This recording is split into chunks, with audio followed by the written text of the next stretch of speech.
Hey everybody, happy Wednesday to you. Hope you all are having a wonderful day and a great week so far. Welcome to Midnight Hatter Live, the weekly variety show where we talk Gundam, Gunpla, and gaming.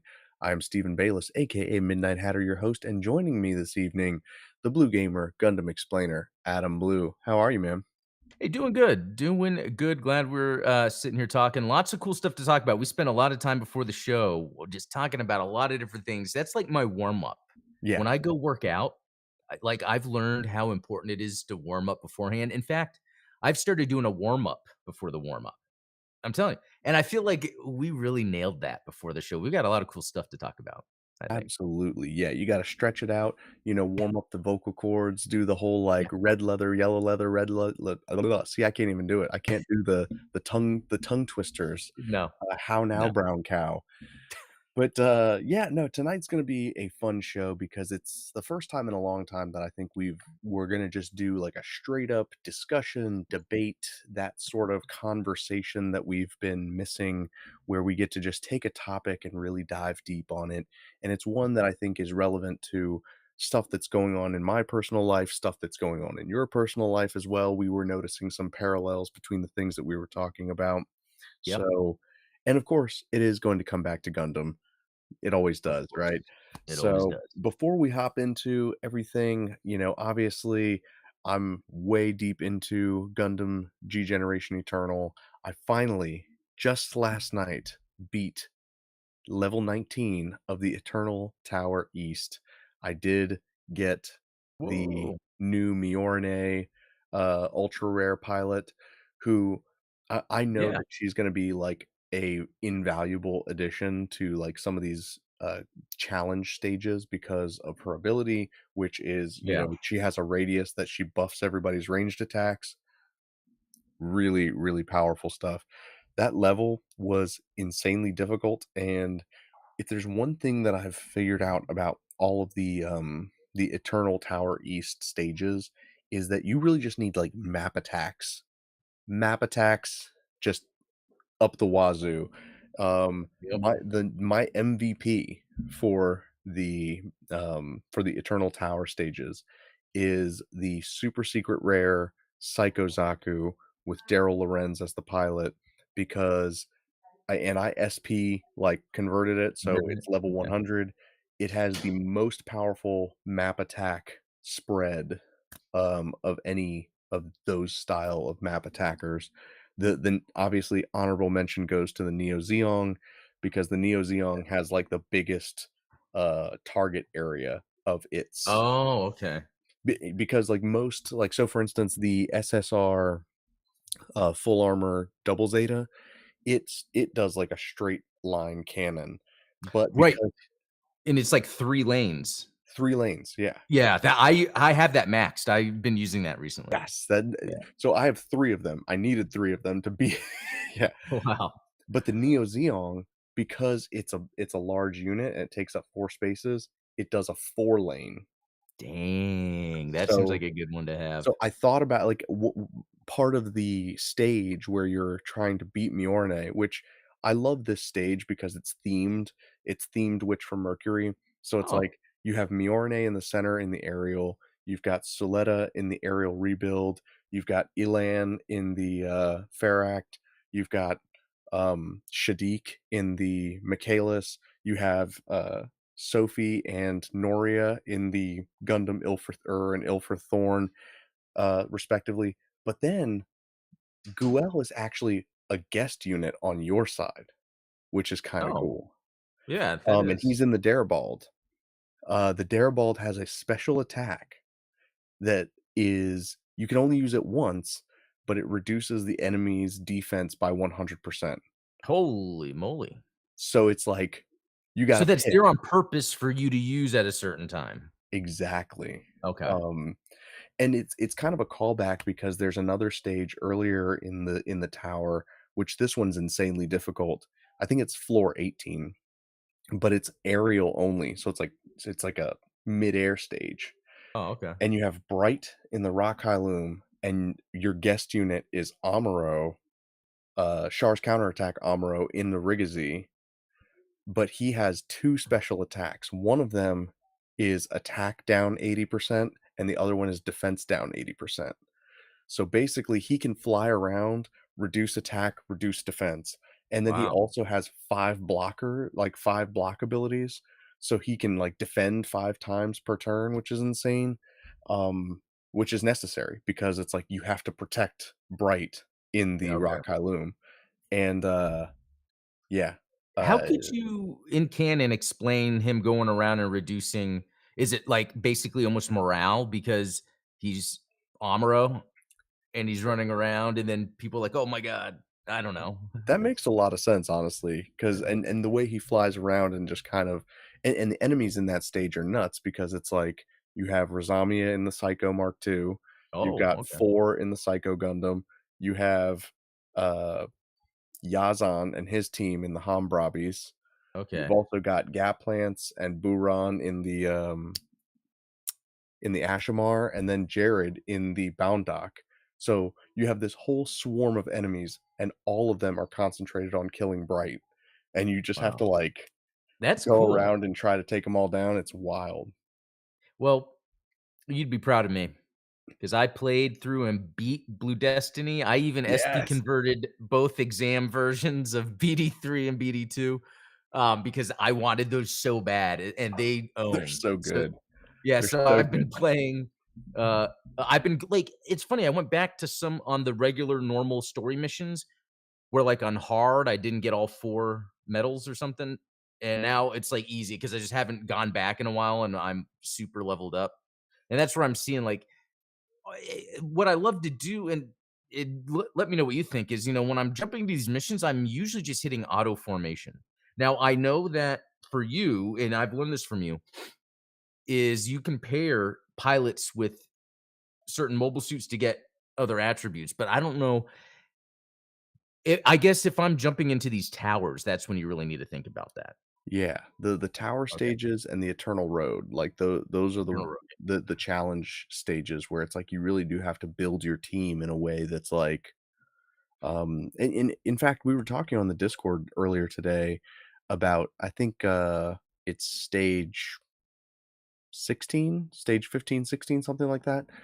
This stage is insane because you have to get to the target area on the far side of the map, which is defended by 3 Alpha Zerus, a squad of Guazes from Seed, a squad of Psycho Dogas, 3 Big Wow. Zams, the Wing, the Freedom, and I think it's the Exia, and then a squad of Gyaradogas. So, how are you supposed to get through and it's a 3-turn max. So, how do you get through all of this stuff? Literally, the only way that we've seen for people to do it is to use the Master Gundam because the Master Gundam has this dash attack ability. Right.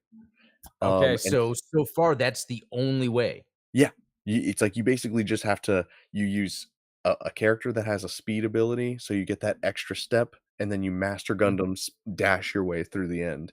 Um, and Interesting. I even tried to use the GPO3 because the GPO3 has a dash ability as well, but because it's too big, it doesn't fit on the other side of the Alpha Zerus, so So, it does seem like some of this stuff is intentional to almost teach the player what or make them try to figure out what's possible. It's like you can yeah, come up to something that like, "This is impossible." It's like, well, there's a tactic. Think about how the enemies are positioned, what their attacks are, what you have. That's where this game really is a good game. yeah, Um, it harkens back to, like, an old school game design theory of teaching the player how to play the game instead of letting them figure it out for themselves.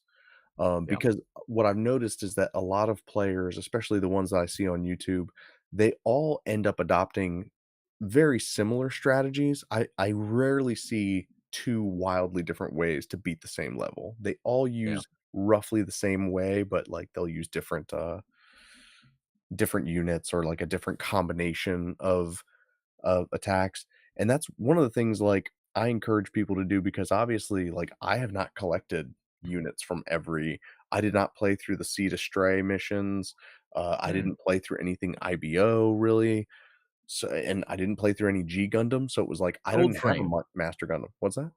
How did you get the gold frame? Astray. I, like, just got it now that they re-released the Astray, and I still don't use Oh. it. Oh, okay. Well, I thought you told me that was a good one, or I So, must be thinking of that's one of everyone's favorite, map attackers because of the way that it oh, okay. but I learned to substitute my Psycho Zaku because it does the same thing, and I get to use Daryl, so Yeah, which you got from the Thunderbolt missions, exactly. right? Okay, which that's the other one I need to finish, so they since they have it available to do it Yeah. again, yeah. And I love that the new like, the history missions that where they re-release some of those units, they behave more like the old story missions, where instead of having to do the boss battles and, like, the metal swaps, like, you can just play through Oh, them yeah, and get more of the development materials. yeah, So, in theory, you could have a bunch of Psycho Zakus, which I highly yeah. encourage.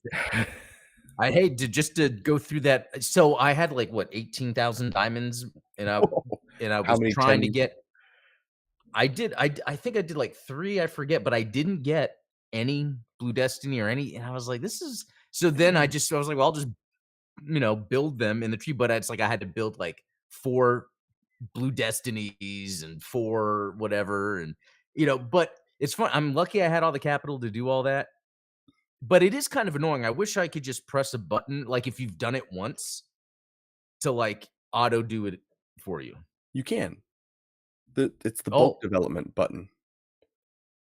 They just Oh, added that okay. feature recently where you can do bulk development, and it allows you to skip the development tree, and you can even do it in multiple tiers. So, like, if you wanted to max out a unit, you can do, like, "I wanna create 4 of this unit so that I can do my, limit breaking." Okay, that is awesome. Okay, because I can Yeah, go that is there's a clutch.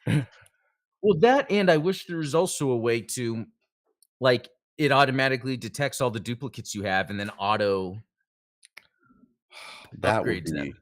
that would be nice because I have, Yeah. like I'm a big dismantler, like, I love dismantling units that I don't use, for the capital, for the G shop points and all that stuff, and so, like, I always get scared, like, "Ooh, did I select one that I, like, needed to keep?" I R you know? right. I did that not knowing what that meant. I did it to a unicorn, and I coulda used that to upgrade my Dang. unicorn. Um, Um, well, cool. I am glad to know yeah. this. Oh, man, so many more diamonds. I just logged in. Yeah, so, yeah, if I'm you at guys haven't logged 14,000. in a while, you get another 3,000 because of, like, I think it was the number 1 sales rank that they made this week, Oh, so wow. So they're that's cool. constantly giving So away free diamonds, so and they're giving away so do there's, you like, think the yeah. panel missions for the Barbatos right now.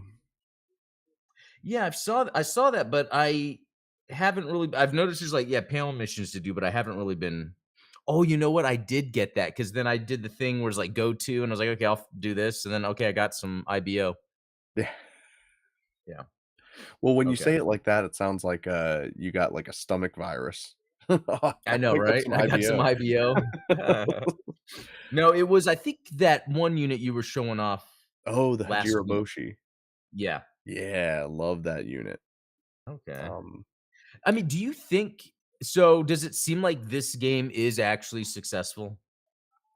It feels What like do you it's think? gotten some traction. I think that there's just enough stuff for the casual player to log in, do their dailies, kinda have fun with it, but then between the Eternal Tower and, the Eternal Road, there are challenge stages that really test what players can do, and, I mean, I saw on YouTube somebody beat one of the Eternal Road stages with only 4 units in their first squad and 1 unit in their second squad. So they didn't even use the full squad loadouts. They just, Wow. like which is wild to me. Uh, That yeah, that is pretty well I was just looking up, let's see, it's got, yeah, over 1,000,000 downloads, which I guess is not too crazy to think because it's funny how for a while we'll see other, Gundam games, but they're not Gundam games, so you would think, "Oh, there must be a market for that," and, like, SD Gundam Generation Eternal is, like, the best option you can make for a mobile game that's Gundam. it is, Um, yeah. and I'm just saying, like, it's weird because I don't know what the future of this is. If it's super successful, then that's the new home of G Generation. If it's not successful, Or I shouldn't say if it's not successful. I should say they're probably gaining some success during what, and who knows when they're gonna decide to shut it down like they do every mobile game has been shut down. Eventually, it's gonna shut down, Yeah, because they always do, yeah, but in the meantime, it's definitely fun to get into and, because eventually they're gonna run out of things that they can do. You're gonna get a lot of repetitive type units like, "Oh, this unit does this unit does this." It's like, "Okay, well, we already have mm, units that do that." Now it would be cool to have some of these units that show up in these map events, like, to get the Darabald that has that one crazy, like, because here's the thing is that attack that he uses to do the defense down 100, it costs 150 energy, and so it drains his entire energy bar, so he's useless for the rest of the fight. Um, wow. that's a cool ability, like, In general. I would take that ability just to, like, use Yeah, it one time to if plan because something and be like, Yeah, "Okay, this is the mission I'm gonna use this guy." this is Yeah, strategic, it's like a yeah, planned yeah, use case, so, I'd like to see more of that type of stuff. I bet. I bet, like, with GBO2, they're gonna come out with things that seem to change the game, but it works. Yeah, I hope so. Keep it fresh, keep it lively, and that's the thing that challenges all game designers, right? Is the power creep, the scope creep. yeah. Eventually, all games tend to either become like bland and generic because everything is so samey, or all of the new units outpace the old units because they have to just keep ramping up and like escalating what things can do. So That's why it's interesting with GBO2 and the cost system. cost system is a good way of managing that expectation. Yeah. Yeah. But yeah, I see we've got some friends in chat here. I see Ian and Ultronomus. They are making all kinds of Oh, yeah. funny A lot of chat going on. memes here. So we've got I'm doing something incredibly wicked, and of course, remember no one mourns the wicked. I'm glad you guys are picking up on the theme of the evening because the discussion that I'd like to have with Adam this evening was brought on by the fact that last week my 3-year-old discovered the musical Wicked. She is obsessed with it. She has watched it like probably every other evening, which it's like a 3-hour That's cool. movie. Wow. Um, and it got me thinking about because I've seen a lot of this stuff recently. My daughter was Maleficent for Halloween, and like, there was the Maleficent movie with Angelina Jolie. um, one of the popular sort of Hollywood tropes, and I realize I just said that like in almost the Galinda way, like you're gonna be popular.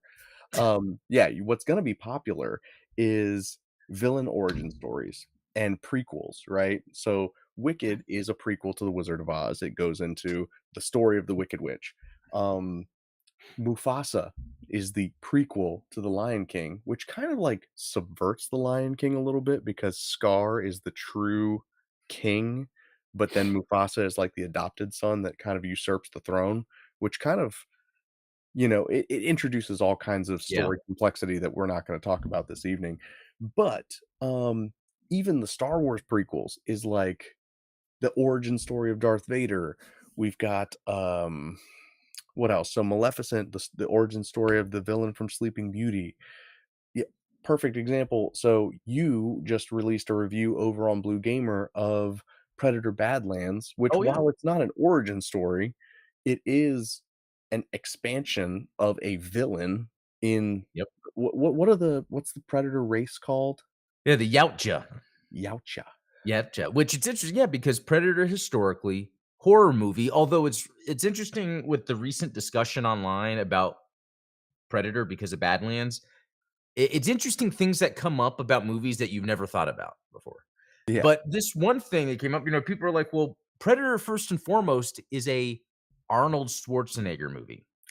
And I'm it like, is an "Oh, 80s yeah. action flick, yeah. Yeah." But the whole thing being rated R and being the Predator is, oh, it's rated R because there's this predator that causes this gore, violence, so that is the bad guy. And so Yeah, as they've made Predator movies, that's always been the case, and as they've introduced Alien, and it's almost like the Predator became the good guy because even in between AVP and AVP 2, Yeah, wolf predator, he's going back to try to stop the aliens, but in the meantime, he's blowing up humans that are getting in his way. But it's naturally. not like he's a villain, Just and I because didn't you really are think of that bad guy does not mean you are a bad guy. one. Yeah, Um, yeah, yeah. no, There's a yeah, well, should I well, expand then on like Badlands because it's where then the story is about this new predator, but yeah, it's still everything that the Predator's about, even from the original. It's the hunting, it's about the honor, all that stuff, but we're in a story about the Yautja. but it humanizes them in a way never before because they actually, like, speak and, like, you understand them. It's not just like, the typical predator Right. speak where it's like, and, So like, you just don't know what they're saying. well, it before they have done subtitled stuff. It like the AVP movies. So AVP1, they just did, like they, like, signed, didn't they? Like, I don't remember they And it had must have been the second one because it had to there's be AVP2, yeah. yeah, there was like a little bit of stuff, but not much. But this one, they're having dialogue with each other, but it's still you're hearing the predators speak and you're just seeing the subtitles. Um, Which is cool. which is cool. So what it's interesting what this does is because it's not making the predator something it wasn't. It's still the predator from before and it's still trying to just kill and hunt, but you're seeing it almost from the perspective of, oh, this is just how they are and now they're in this world. Yeah. But Wicked does something different with their 100%. Yeah, I mean, I think that, Wicked obviously recontextualizes the story of The Wizard of Oz because instead of the Wicked Witch being this malicious being, she's the misunderstood heroine, and like, the good witch is actually a bad guy. And, the wizard himself, even in The Wizard of Oz, isn't necessarily a good guy, but he's not painted as this like malicious, villainous type character. You know what I mean? Um, yeah. and so, it got me joking with my wife that, like, we're 1 year away from having a Jafar musical where Jafar is actually the real sultan, and through some series of unfortunate events, the other sultan, who's Jasmine's father, ends up getting control of the kingdom, and Jafar will probably have some song that's called, like, "If I Had One Wish," because it's like, "Ooh," you gotta tie in the lamp and, That's like, pretty "Oh, good. if I had one wish, I would be the pharaoh," blah, blah, blah, blah, no. But, That's pretty good. you know, I wonder if Disney steals that idea, I hope I get at least some royalties off of it, but dude, you just need to write it and throw it out there. I wanna say Autonomous actually added some more about the AVP because in Requiem, the text was it wasn't subtitle text, it was computer text. yes. So, it never really was, and I just always, yeah, associated that. So that is interesting that they but anyway, so back to this. So I'm wondering, and and not to get political, but who knows? Because a lot of times these big budget movies get their money in certain ways, especially Disney Yeah. has been known to sway politically. Mhm. It seems there has been sort of this normalization of the villain as if that it can't be that they're really bad.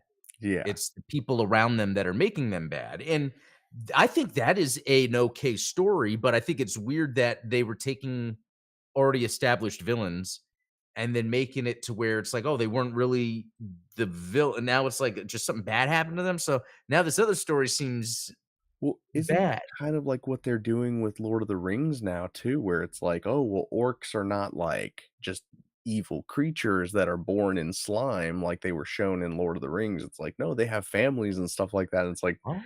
I that's didn't know either the lore because I haven't paid attention. So originally they're like just evil incarnate. They're born from slime. yeah, That's I mean, crazy. like, I think it's in uh, is it in Fellowship? I'm pretty sure it's in Fellowship where, like, Saruman creates the Uruk-hai by, like, having goblins and orcs, mate in slime, and they, like, hatch out of these wet egg sacs and stuff like that. It's really gross, Oh, um but yeah, they're not portrayed as, like, having any agency or having any kind of, okay. like, culture. They are just monstrous beings. And it's hard not to imagine that, like you said, I don't wanna get too tinfoil hatty or political, but it's like when you look at something like Mufasa, you know, Scar's family, the family of lions that he belongs to, is under attack by a group of albino lions that is trying to take over their, you know, what do you call, like, the area where a lion like, a lion habitat or whatever, Wow. and so they adopt this orphaned lion, Mufasa, Yeah. and Scar is too afraid to fight the albino lions, so Mufasa fights them and beats them and chases them away, and so he kind of usurps the throne, and it's like, there's so many, like, the Things wrong with subtext that. well, it's like, there's not necessarily something wrong with that, but it's like the subtext implies this idea of, like, y Violence. well, a lot of violence for sure, and then, of Yeah. course, like, the fact that Scar's reaction is, "Well, this guy just took away my birthright, so I'm gonna go side with the albino lions and try to get him killed so that I can join their pack and join their Yeah. tribe." So there's definitely some weird, cultural commentary going on there. I'm not exactly sure exactly what they were trying to go for in it, but Oh, yeah, albino, I didn't think about that line because I did see it. I saw it in the yeah, theater, and I think sometime I was on my phone because we're in the back row. you're No that one would guy. know. You're Hey, no one would know I was in the back row. And I just remember I just thought it was an awkward story. Like, I could it not felt connect with clunky. anyone. It seemed like a mess of things happening. Yeah, Um, are there any other movies that have done that? Like, I almost feel like with the Star Wars prequels, they're pretty much just saying like we already know Vader gets redeemed. So the yeah, prequels just show him how he becomes bad, and I think they pull it off even if the execution didn't work. He slaughters kids. So I yeah. think So he that's one of the things that you and I talked about before the show started is, like, I think that the hallmark of a good villain origin story is that it should explain why they are the way they are, but it should never recontextualize the main story that they're in. So, like we were saying, is like Wicked basically makes it so that the Wizard of Oz is kind of like tragic because the Wicked Witch isn't supposed to die. Mufasa kind of recontextualizes the Lion King because it's like, well, Scar was always supposed to be king anyway, so he was just getting what he deserved. Even Maleficent, I think it's Sleeping Beauty's father that cuts off Maleficent's wings when she's in her dragon form, therefore, her casting this curse on Sleeping Beauty is just revenge for what they did to her. It's not like she's doing anything to somebody else. But like you said, the thing about Darth Vader is he does have this tragic, trauma that happens to him, loses his mother in a violent way, loses his wife in a violent way. He didn't have to kill children. He didn't have to right? eradicate all the Jedi. Like, there's all of these in storytelling, we call it the kick the dog moment, right? The villain has to kick a dog to Yeah. prove that they are unnecessarily cruel to people, and to animals, and to, it just proves that they're a bad guy. And Vader does that, and you don't feel bad that Luke Skywalker cuts off Vader's hand. You don't feel bad that, like, Luke beats his ass, Yeah. it's like You he had actually it coming. feel it's almost like you feel this sense, yeah, of what am I trying to say? You're impressed with Luke for wanting to for seeing that he could redeem his father. Yeah, Like you're feeling that more than you're feeling, oh, sorry for Vader, or it's like, well, he needs to get exactly. his. But Luke is that's very interesting. Um, I need to remember that because you don't really think about it that way. Which is Um, what makes the sequels even more disappointing, because it's like, yeah, if Luke was able to see through all of the evil that Vader had done, and then, like, I know. Oh my gosh, they just really uh, didn't.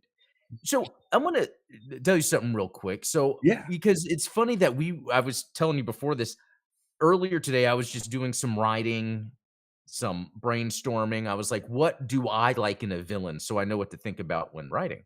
And so when I gave it ideas from some different stories, including Gundam, of like how I like villains, um, this is what it says traits that I like in a villain is highly competent, but not flashy, motivated by understanding, not destiny, rarely emotional unless pushed, fit into the lore like puzzle pieces, are readable through their actions, not speeches, often Okay. morally neutral or conflicted, could be the subject of a data pad entry, because all the Yeah. lore in this, like, oh, I can read about it. Like, and that's what I think is interesting about Shar. And I'm if we want to tie it to Gundam yet, or I'm do we glad still? that is a perfect segue because obviously, you guys saw the thumbnail. You know that this is all Okay. coming back to Gundam in the form of the origin, which we love talking about the origin and how it just totally ruined the Gundam franchise. I'm kidding, of course. I like the Okay. origin, but Yeah, same here. you know, the idea is we wanna try and get at the heart of, does the origin tell a Vader style story, a story of, like, a complicated villain that needs to be redeemed, or does it tell a Wicked style story where it recontextualizes all of Gundam to where it's like, Amuro just needed to back off, like, Char had, like, Yeah. there's Well, something you said in the traits of a villain where it was, like, motivated by understanding, not by destiny, which I wanna return to that, okay. just because and we can come back to it because I know you had a thought, regarding Yeah. specifically Char, so, um, yeah, walk me through what your impression of Char is as a villain and how his origin story relates to the greater Gundam lore.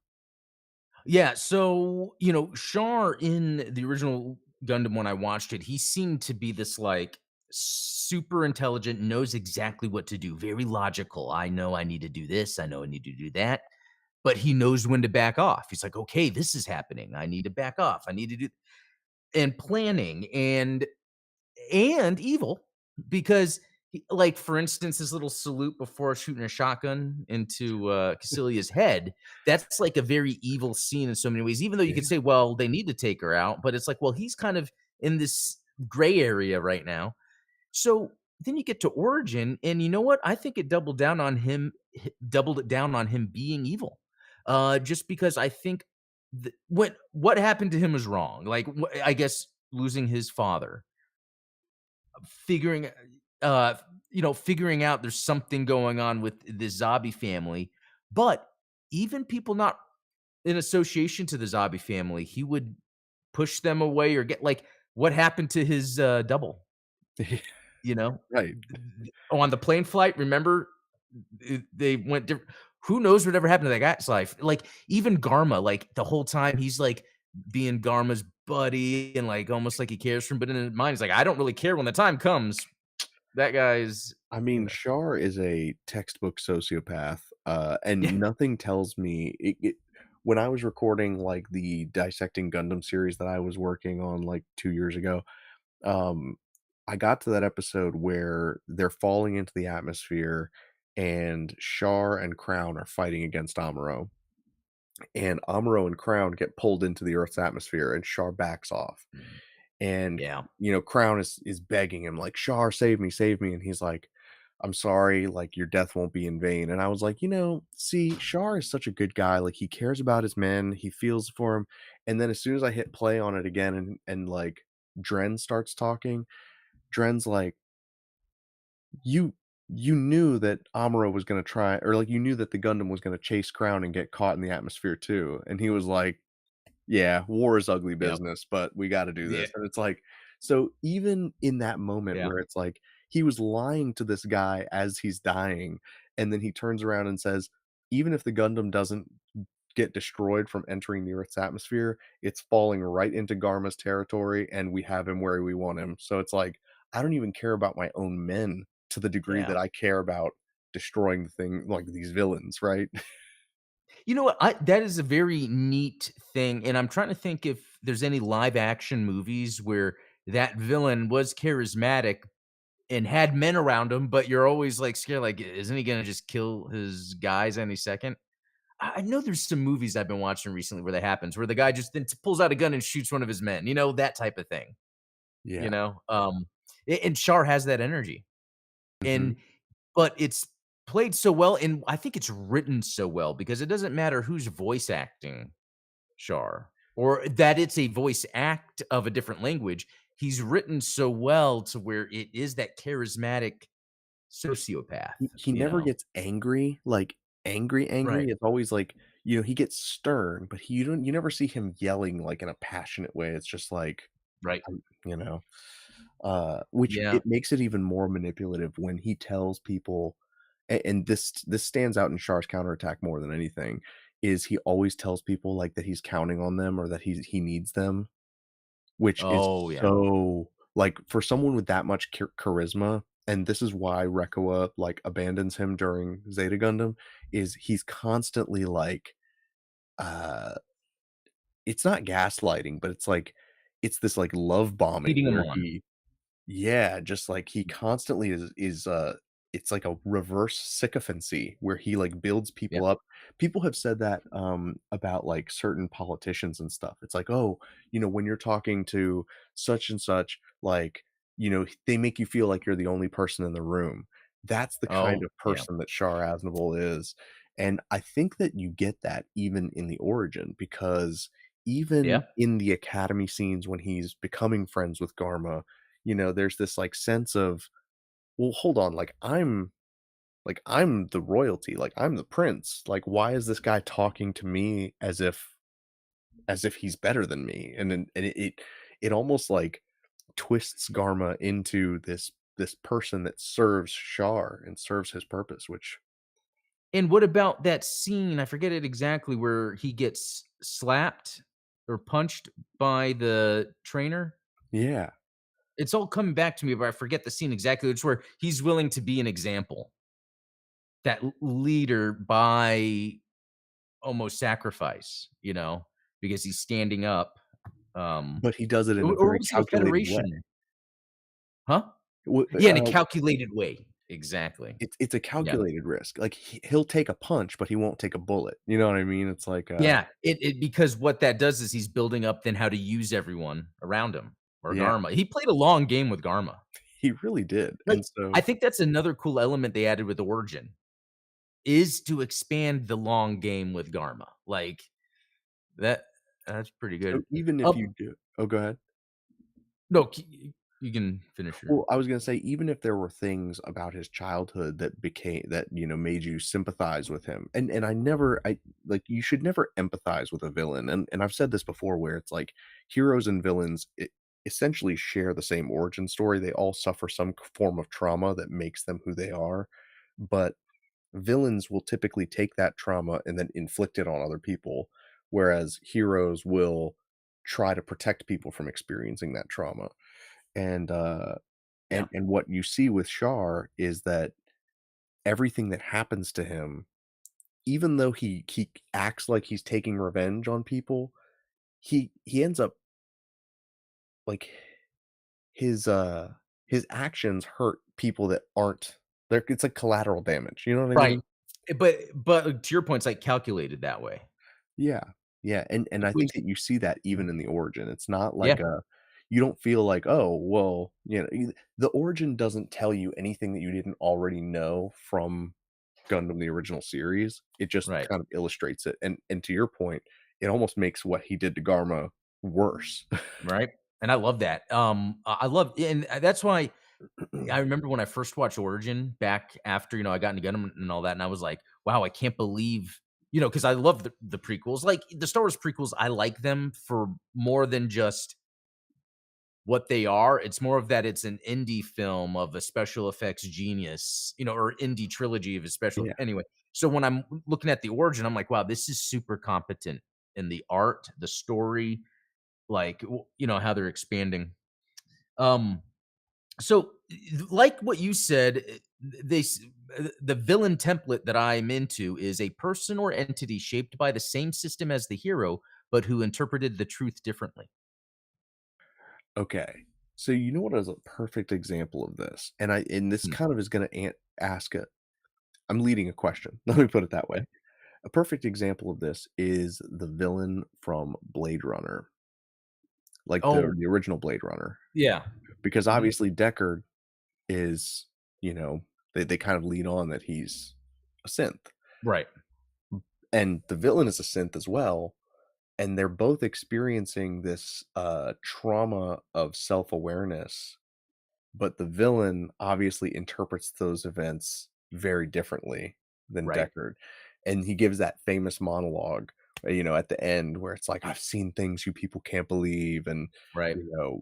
attack ships over Orion and all this stuff. It's like, first of all, that goes back to one of the things that we were talking about before the show started, is he says all of these Oh, things in his monologue that none of it matters. Like, you're right. not supposed to know what the attack ships are or what the gates are that he talks about, but it's all this world building that's like, wow, he really did see some wild stuff. Like, I have no idea what that is. Like, over Orion, like, is Orion a planet? Like, what is Orion Yeah. a star? What is it?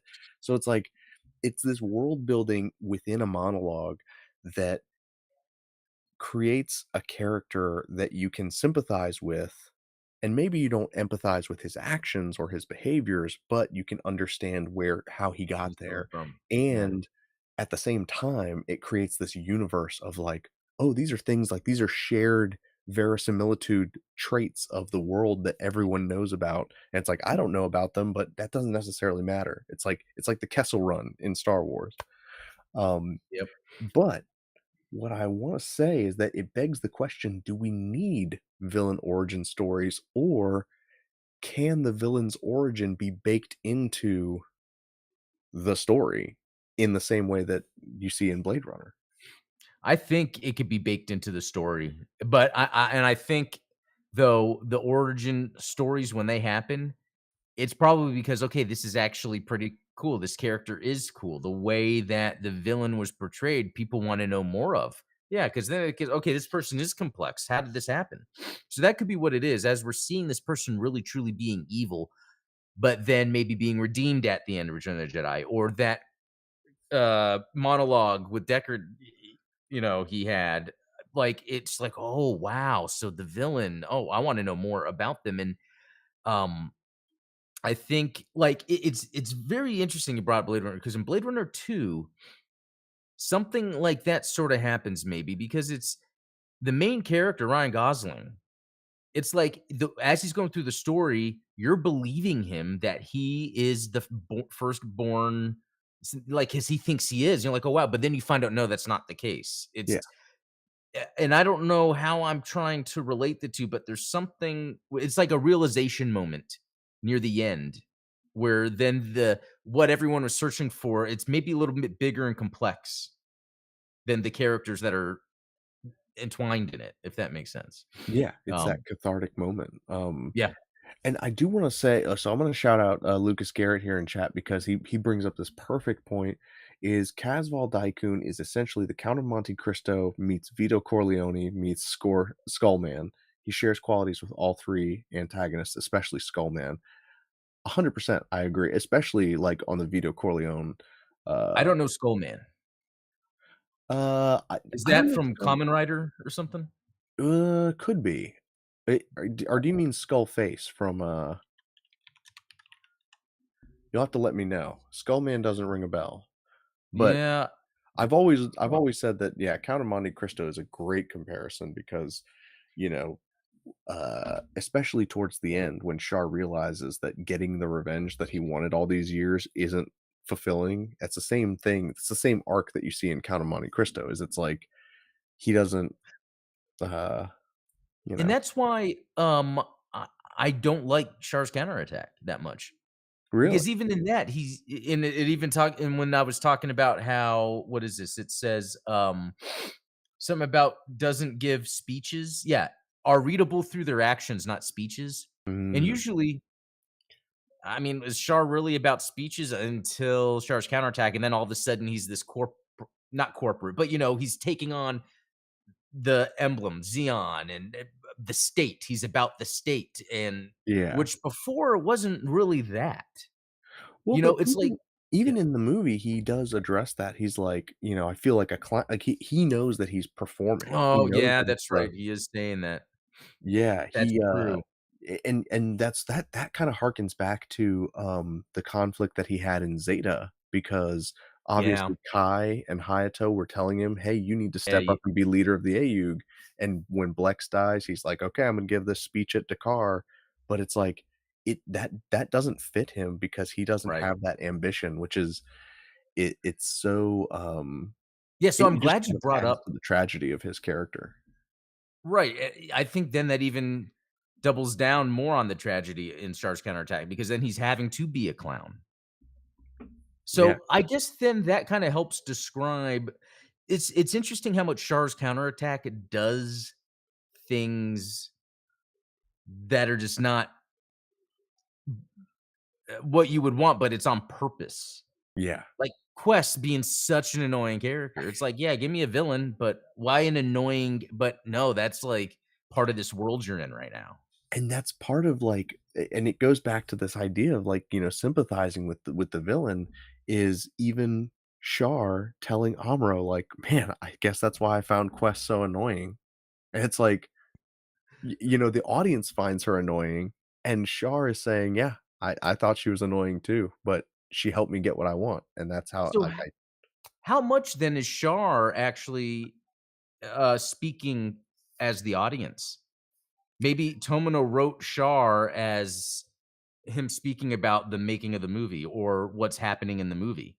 Because, yeah, talking about that of his character of speaking, being a clown, and then calling Yeah, out Quest to be annoying, and then even giving Amuro or Anaheim Electronics the tech needed. yeah, It's almost like, oh, for the story to work, the bad guy's just gonna give the good guy the tech needed. Even though you could explain, "Oh, I wanted a rival." It's very interesting to look back at Shark's Counterattack and make sense as where Tomino is totally breaking down his type of storytelling. yeah. It's kind of exposing it for being, uh melodramatic, like, creating this scenario in which there becomes this conflict that is supposed to be, uh, definitive of the greater conflict. Because, like, the fight between Char and Amuro is a battle of ideologies at the end of the day Yeah. that then reflects the battle that's going on between Xeon and Earth.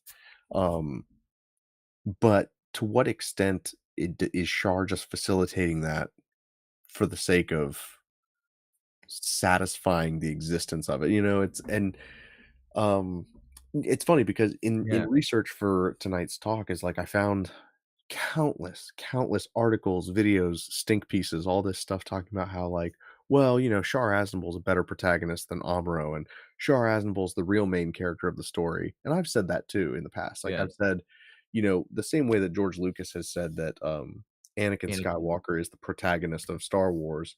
Char Aznable is very much the protagonist of Gundam, and even Tomino has said something to that effect when, like, in the pitch documents for Zeta, he talked about how like like Amuro wasn't even in it. It was about Char and Shirako, and Shirako was supposed to kill him and like kind of Mm, put an end to Char's story, so to speak. Now obviously the story changed, but yeah. and again, to your point, is like how much of that was Tomino trying to create this self-fulfilling prophecy of like, well, yeah, Shar has to give away his secrets in order for Amuro to beat him, and Yeah. they have to have this fantasy fist fight that all the Oh, fans yeah. want. Um, That's a really yeah, that's a really good way to put it, and I almost wanna say that some creators do this thing, if we're saying this is what Tomino might have been thinking, it's the same thing what Joe Dante did with Gremlins 2, which I've been bringing up a lot. It's where yeah, sometimes the creator is taking something that they've worked on, they're like, "Okay, let's really look at it for what it is and maybe wink at the audience about it." mhm. Um, And I think that there's ways to do that respectfully and ways to do that disrespectfully, right? Because, like, I yeah. think that we appreciate that about Char's counterattack, but maybe we don't necessarily when it comes to like Deadpool and Wolverine, which is a big wink at the audience type film, but it kind of Or like shits on it. exactly. Or I even think in The Last Jedi, him throwing the lightsaber is for the audience to be like, "What?" Yeah. And not anything substantial for the story. You Yeah. know? It's mainly for the shock value, for subverting. Right. There's no substance to it. It's Yeah. all flash. So it would be very interesting if Shar happened to be in Double Zeta, because I really think it would make a really strong series trilogy. I understand why Double Zeta is not loved as much. I get it. Yeah. Um, and It reminds me, did you ever see the series Burn Notice? And maybe we've talked about I this. did, yeah. Love that series. Like, the creator of the show, amazing, because what they did was, like, by the 5th or 6th season, I forget, it's like where it's making fun of itself. Right. It's almost like then there's a gag, you're like, "Oh, I can't wait to see how they do the gag of this episode." Even though it's played serious, it's like the ridiculous things where he just showed up to be on this mission. The FBI is like, "If you help us with this mission, you won't be burned anymore." He's like, "Okay," and then he gets a call and it's his mom. He's like, "I gotta go. My mom needs me." And then he Right. leaves to go help his mom with something, and they play it serious. It's just at the beginning of the series, that would happen a lot, and it was just kinda like, okay, and then by later in the season, they make it serious as it's, like, part of the op, and I appreciate out of all the series I've ever watched, Burn Notice is the only one to never overstay, and it changes what it does in different seasons. And to your point, I think that it does it in a way that laughs with the audience and not at the audience. Yeah, Like, one of the things yep, that I hate about, like, later seasons of It's Always Sunny is that the characters go from being, like, complex but despicable people to just being one note, like, caricatures of yeah. themselves, you Funny you know? mention that because I wanna say after, season 6 or 7, I just ended up I stopped watching it, even Yeah. though I like it. But it was like one of those things where it's like, okay, now it's where It's it's just like you know Charlie's what each gross, character's gonna Mac is do. gay, Dennis is a psycho, like, that's it, like, that there was no like, everything was just one note because they completely abandoned and sometimes, that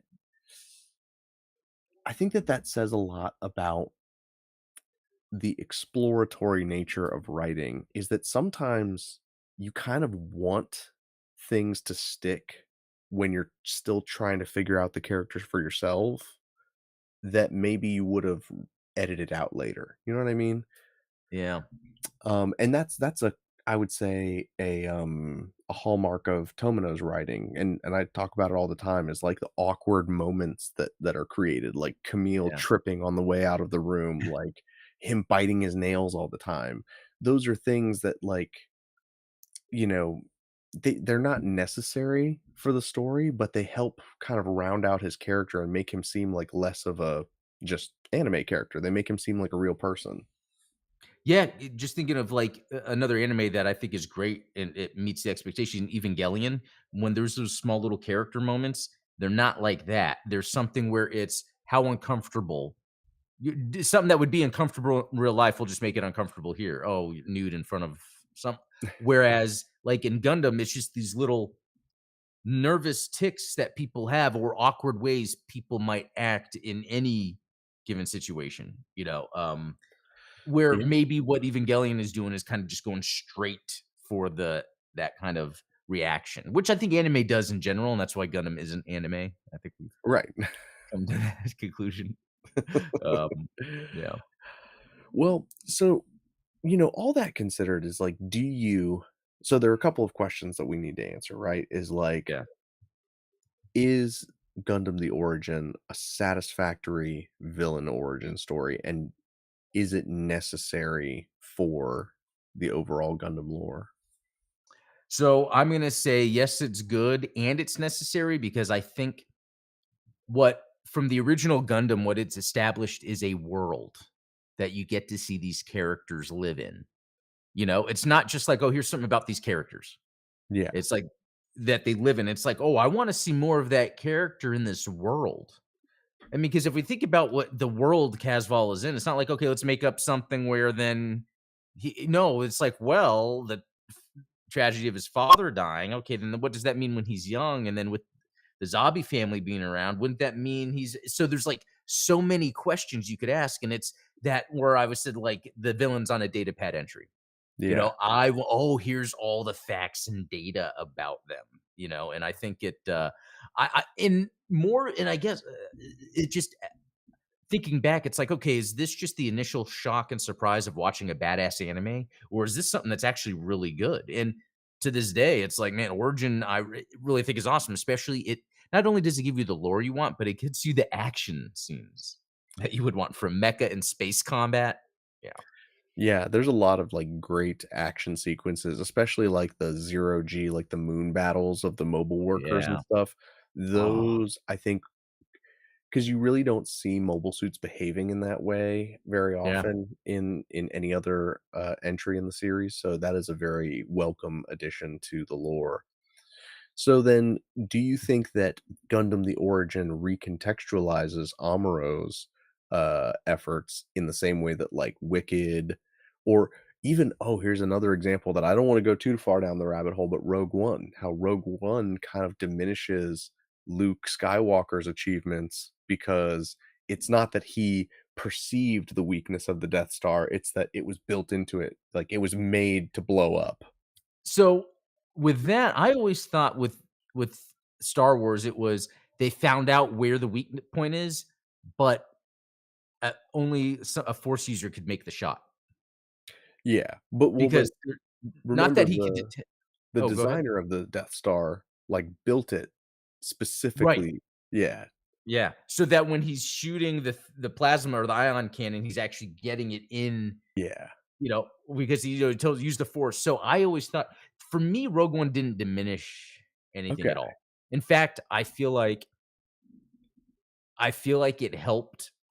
Like, It did they say create it in some Return of the world building because there's, like, the whole thing with Mon Mothma saying, like, a lot of people died to get us this That's exactly information. what I was about to say. It's like it I think she said that in Return of the Jedi, She did, yeah, but it's the same concept. yeah, Like, you gotta think, "Oh, there must have been a whole operation for this," and these people you see die, and then, it's funny because Andor almost overshadows Rogue One to in a where lot it's of like, ways, I kinda yeah. don't care about it. That's you know what? Andor's a good show, but it's almost too much lore. Mm.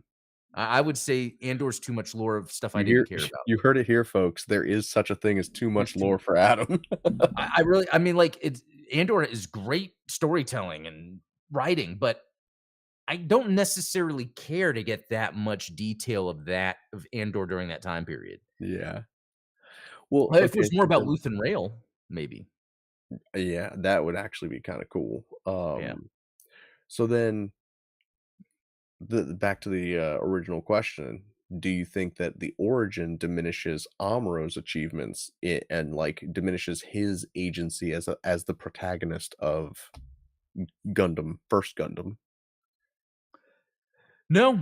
In fact, I remember I think I wanted to see more of him when I was watching it. Maybe it was just the right amount of Amuro because really he is just this kid.